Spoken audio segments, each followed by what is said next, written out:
अस्सलाम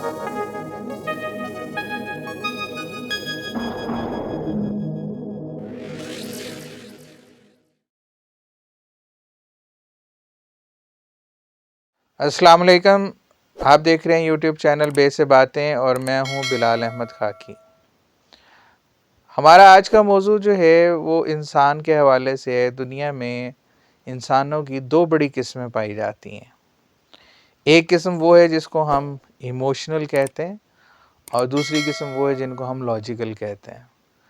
अब बज़ाहिर देखा जाए तो ये दोनों किस्म के लोग जब कहीं इकट्ठे होते हैं तो इनका एक बड़ा तज़ाद होता है एक तरह से, क्योंकि ये बिल्कुल अपोजिट जिसे कहते हैं ना होराइज़न में पाए जा रहे होते हैं, अपोजिट पोल्स में होते हैं।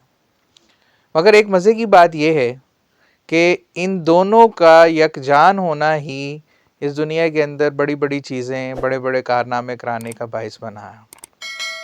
मसलन इमोशन जो है वो ड्राइविंग फोर्स होती है कि जो आपको पुश करती है कुछ करने के लिए। मसलन सबसे पहले आपके जहन में कोई ख्याल, कोई सोच पैदा होती है। वो ख्याल, सोच या जज्बा ये एक इमोशन है, ये इमोशन ड्रिवन होता है। अच्छा, अब जब मैं ख्याल कह रहा हूँ तो क्या आप कह सकते हैं कि वो तो थॉट होती है और थॉट तो माइंड में आती है। जी बिल्कुल ऐसा है कि हमारे अंदर चूँकि प्रोसेसिंग मशीन एक ही है जिसको हम ब्रेन कहते हैं। हम कह तो देते हैं कि मेरे दिल को ये आ रहा था, ख्याल आया, मुझे दिल को ये लगा, मुझे अच्छा लगा, मुझे बुरा लगा, लेकिन हमारे अंदर प्रोसेसिंग मशीन तो एक ही है, ब्रेन।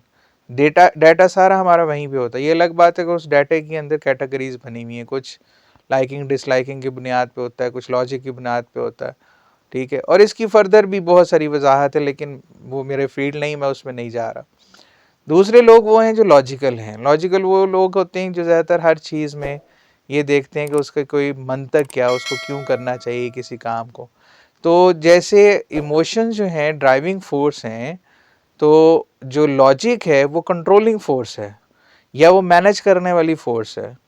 तो जब आप किसी इवेंट को, किसी काम को करने लगते तो कोई जज्बा होता है। मैं एक मिसाल देता हूँ। फॉर एग्जांपल, आपने चाहा कि आप किसी अपने प्यारे की बर्थडे सेलिब्रेट करना चाहते हैं, आपके अंदर उसका लिए इमोशन है।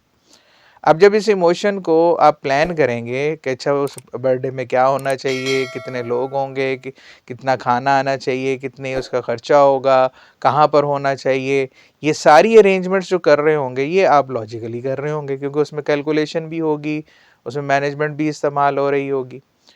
अब मेरा ये एक अपने ज़ाती ओपिनियन ये है कि दुनिया में जो बड़ी बड़ी कामयाबियाँ हुई हैं ना, वो उन लोगों ने की हैं कि जिन्होंने इमोशंस को फॉलो किया, और पावरफुल इमोशंस को, बल्कि अगर मैं यूँ कहूँ पावरफुल इमोशंस को फॉलो किया उन्होंने।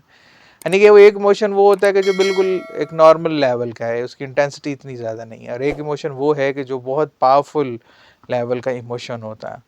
अगर आप ज़िंदगी में कभी, वैसे हमें चाहिए कि एक दफ़ा जो है वो Guinness book of world record की किताब ज़रूर पढ़ें। मैंने उसे एक दफ़ा ही पढ़ा तो उसमें मुझे ये देखकर अंदाज़ा हुआ कि किस तरह लोगों ने अपने इमोशंस को फॉलो करते हुए क्या किया कि बड़े बड़े ऐसे कारनामे सर अंजाम दे दिए कि बंदा हैरान रह जाता है।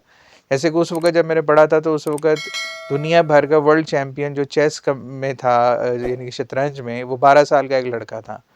तो उसके बारे में उन्होंने बताया हुआ था कि वो और उसका बाप जो है सारा दिन चेस के प्रॉब्लम्स डिस्कस करते हैं, चेस के मुख्तलिफ सिचुएशंस को डिस्कस करते हैं और कुछ नहीं करते हैं। तो ये एक इमोशनल चीज़ है। हमारे जैसे लॉजिकल बंदा कहेगा जी बच्चे को स्कूल नहीं भेजते, खेल में लगाए रखा है या कुछ और। तो दुनिया में बड़ी बड़ी चीज़ें, बड़े बड़े कारनामे ना इमोशन से होते हैं, लेकिन इमोशन और लॉजिक को हम अलग अलग नहीं कर सकते। इमोशन जो है वो ड्राइविंग फोर्स है और जो आपकी लॉजिक है वो कंट्रोलिंग फोर्स है। इस पे एक शायर का बड़ा खूबसूरत शेर है कि बेहतर है कि दिल के साथ रहे पासबाने अकल, बेहतर है दिल के साथ रहे पासबान अकल, लेकिन कभी कभी इसे तन्हा भी छोड़ दें।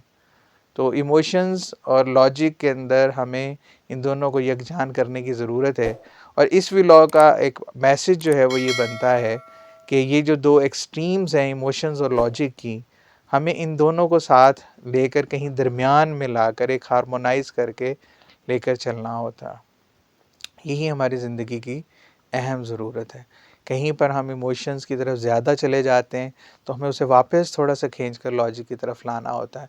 और कहीं अब कभी हम अगर लॉजिक की तरफ ज़्यादा चले जाएँ तो हमें वापस इमोशंस की तरफ लाना होगा।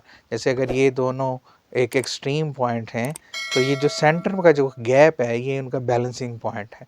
तो अगर हम इस तरफ को ज़्यादा जा रहे हैं तो हमें थोड़ा सा वापस खींच कर इधर लाना है, और अगर इस तरफ को ज़्यादा जा रहे हैं तो कहीं न कहीं हमारा, क्योंकि बात फिर वही है कि हमें कोशिश की तरफ रहना है और कोशिश करके बैलेंस की तरफ लाने की ज़रूरत रहेगी हमें। इसी से हमारी ज़िंदगी बेहतर हो सकती है। आज के लिए इतना ही, इंशाअल्लाह नेक्स्ट व्लॉग में जल्दी मुलाकात होगी। Thank you.